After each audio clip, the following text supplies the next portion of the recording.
Hello everyone. आप देख रहे हैं एकलव्य स्नातक और इस वाली वीडियो हम देखने वाले हैं BHDLA 137 यूनिट नंबर 10 है हमारा। और हम देखने वाले हैं सृजनात्मक लेखन की भाषा। ठीक है दोस्तों, यहाँ पर आप देख सकते हो कि आपका यूनिट नंबर जो 9 है यहाँ तक आपका पूरा हो चुका है। ठीक है, और यूनिट नंबर जो 10 है ये भी आपका इस वाली वीडियो में कंप्लीट हो जाएगा।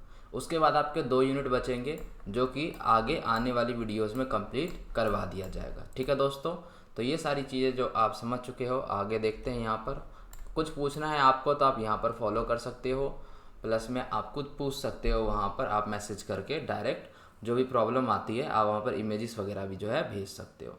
ठीक है, तो यहाँ पर हम देखते हैं परिचय। परिचय के अंतर्गत में जो हम ये देखेंगे कि हम कौन से टॉपिक है और ये सारी जो चीज़ें हम यहाँ पर जो है पढ़ने वाले हैं वो सारी बातें। यहाँ पर देखिए, सृजनात्मक लेखन की जो भाषा है वो शब्दों का हर प्रयोग नवीन अर्थ देता है। पहले दोस्तों आपको समझना है यहाँ पर सृजनात्मक लेखन क्या होता है। तो सृजनात्मक लेखन का मतलब होता है यहाँ पर हमारा रचनात्मक। ठीक है, रचना, क्रिएटिव राइटिंग। ठीक है, यानी कि क्या आप सोच समझकर अपने विवेक से कितने अच्छे से उस चीज़ों को लिखते हो। तो आपको पता है जब हम क्रिएटिव राइटिंग करते हैं, जब हम क्रिएटिव हो के किसी चीज़ को बहुत रचनात्मक तरीके से लिखने का प्रयास करते हैं, तो उस समय क्या है, हम अपने अलग अलग शब्दों का प्रयोग करते हैं जिसका जो अर्थ है वो हर एक बार बिल्कुल नया सा लगता है। ठीक है, तो ये सारी चीज़ें इस इकाई में हम यहाँ पर सृजनात्मक लेखन के बारे में पढ़ने वाले हैं। सृजनात्मक लेखन क्या होता है। ठीक है, संस्कृति के संबंध के बीच रिश्ते की पहचान करेंगे कि सृजनात्मक लेखन और संस्कृति के संबंध में क्या है, संबंध है, ये सारी बातें।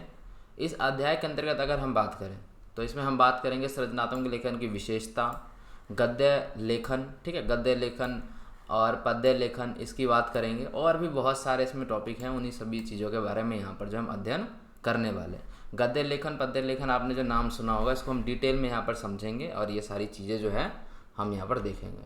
सबसे पहले अगर हम बात करें यहाँ पर तो सृजनात्मक लेखन की विशिष्टता है, पहले इसे समझना है हमें।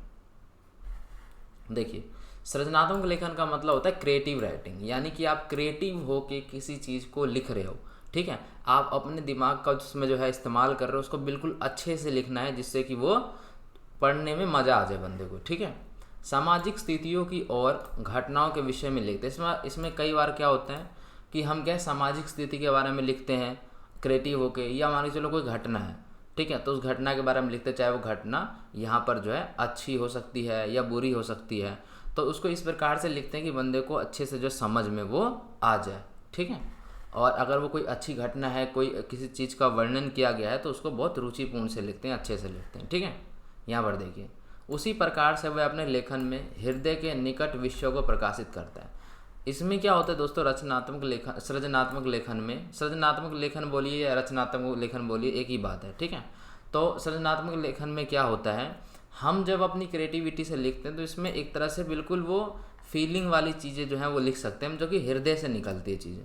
ठीक है, जब आप किसी चीज़ को बिल्कुल फील के साथ लिखोगे, जब उसको बिल्कुल रियलिटी के साथ लिखोगे, तो वो जो चीज़ें हैं वो बहुत अच्छी लगती हैं। ठीक है, विज्ञापन भी एक अन्य प्रकार का सृजनात्मक लेखन होता है। अब देखिए, अब यहाँ पर जो विज्ञापन है, जो एडवर्टाइजमेंट होती है, जो हम टीवी पे देखते हैं या रोड पे हाईवेज़ पे बैनर में देखते हैं या हमारे सोशल मीडिया पर जो ऐड आती है, तो दोस्तों वो विज्ञापन सबसे ज़्यादा जो डिपेंड करता है विज्ञापन पे, वो इस बात पे करता है वो कितना क्रिएटिव है। आपने कई सारे ऐसी ऐड देखी होगी जो देखकर आपको बहुत मज़ा आ गया होगा। ठीक है, शॉर्ट में चीज़ों को समझाना होता है और उसमें बहुत ज़्यादा क्रिएटिविटी की ज़रूरत होती है उसमें, विज्ञापन में। ठीक है, जितना क्रिएटिव ऐड होता है उतना ऑडियंस को मज़ा आता है और उतना उनका जो प्रोडक्ट है वो ज़्यादा बिकता है। आप समझ रहे हो कि विज्ञापन के अंदर सबसे जो ज़्यादा ज़रूरी है वो है वहाँ पर क्रिएटिविटी। ठीक है, कई बार क्या होता है कि कोई फेमस हीरो या हीरोइन अगर होती है उसके अंदर, एक्टर या एक्ट्रेस, तो क्या होता है, मतलब कोई बड़ा एक्टर या एक्ट्रेस, तो हमें क्या होता है कि उस ऐड से एक तरह से जुड़ जाते हैं अगर हम उस एक्टर या एक्ट्रेस के क्या है, फ़ैन है तो। लेकिन उससे भी ज़्यादा मेरे ख्याल से सबसे ज़्यादा जो ऐड में कुछ ज़रूरी होता है वो होता है उस ऐड का क्रिएटिव होना। ठीक है, जितनी क्रिएटिविटी से वो ऐड हमें समझाया जाता है और दिखाया जाता है वो सबसे ज़्यादा इम्पोर्टेंट होता है। तो ये भी इसका एक सृजनात्मक का एक उदाहरण है। ठीक है, एक लेखक अपनी संस्कृति से ही अनुभूति प्राप्त करता है। जो लेखक है वो अपनी संस्कृति से ही सभी चीज़ों को यहाँ पर जो है रिलेट कर कर लिखता है और अपनी रचना में उसको उतारता है, और उसे ही हम क्या कहते हैं, सृजनात्मक लेखन कहते हैं। और इसको ही सृजनात्मक लेखन की सफलता माना जाता है जब उसको बिल्कुल रियलिटी के तरीके से बहुत ज़्यादा क्रिएटिविटी के साथ लिखा जाए तो। ठीक है दोस्तों, आपको ये जो सारी चीज़ें हैं ये समझ में आ रही होंगी। आगे बढ़ते हैं,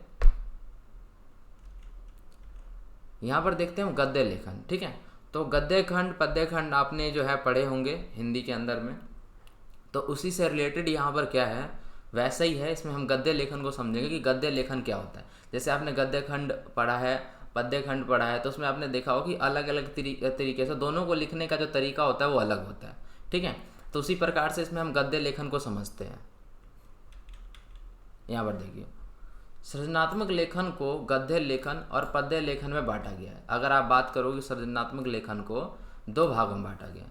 कौन सा है? एक है गद्य लेखन और एक है पद्य लेखन। ठीक है, इन दोनों में जो है अलग अलग चीज़ें जो है लिखते हैं। अगर हम बात करें कहानी की, उपन्यास की, निबंध की, नाटक की, तो ये गद्य लेखन में लिखे जाते हैं, सृजनात्मक के गद्य लेखन में। ठीक है, और अगर हम बात करें गद्य लेखन का जो संबंध होता है वो ज़्यादातर समाज से होता है। अगर इसमें आपने जो चैप्टर्स देखे होंगे तो आपने देखे होंगे समाज से रिलेटेड जो ज़्यादा चीज़ें हैं इसके अंदर लिखी जाती है। ठीक है, समाज में क्या अच्छाई है, बुराई है, पहले के समय क्या था, अभी के समय क्या है, तो इसमें समाज से रिलेटेड जो चीज़ें हैं उस पर ज़्यादा इसमें फोकस जो है वो किया जाता है। ठीक है दोस्तों, आगे देखते हैं,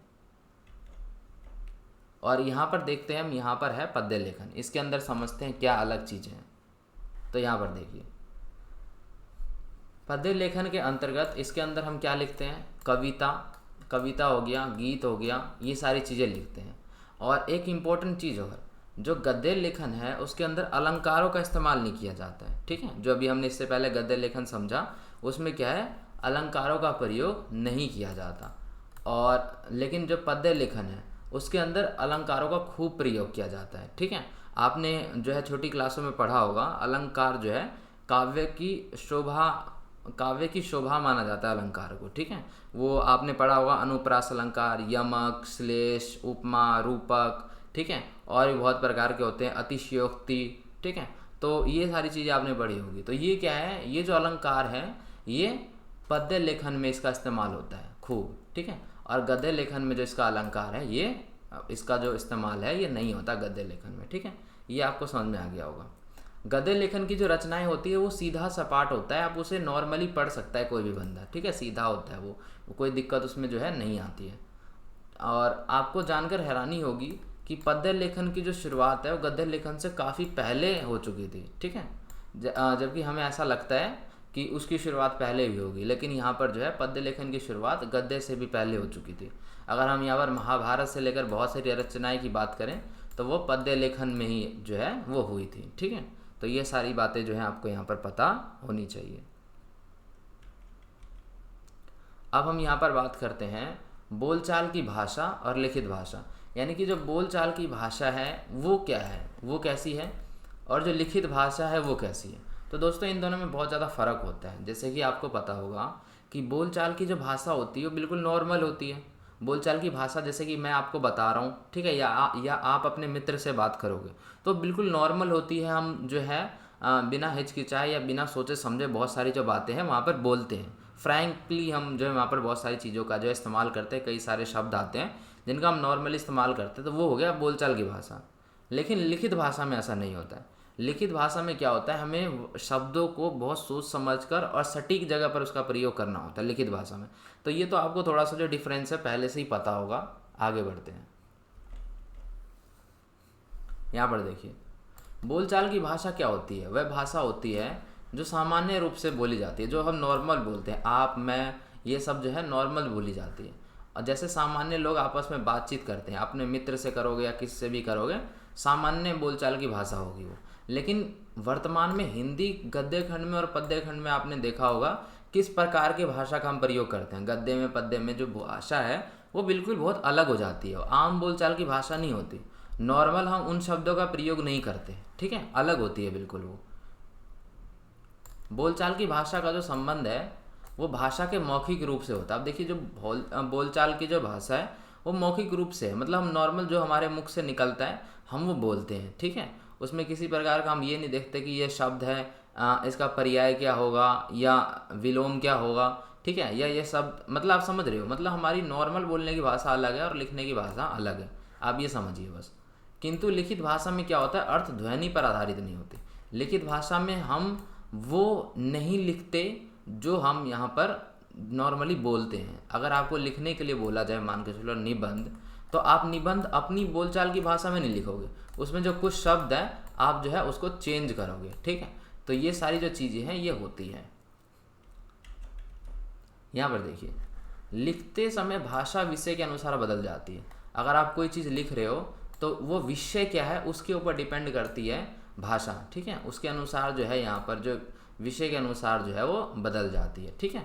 अगर हम बात करें मुद्रण कला की, ठीक है, विकास से लिखित भाषा और साहित्य भाषा का रिश्ता बदल गया है।